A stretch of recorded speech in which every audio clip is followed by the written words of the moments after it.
ស្រីមានឪពុកកូនអើយកូ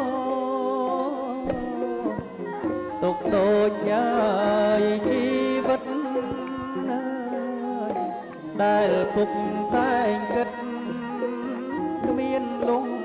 អពេលណា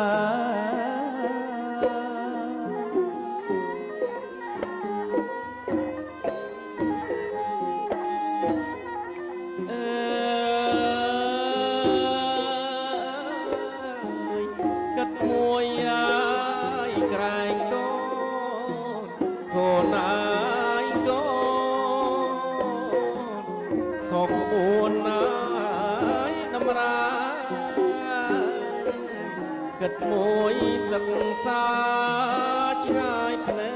កអពុកម៉ា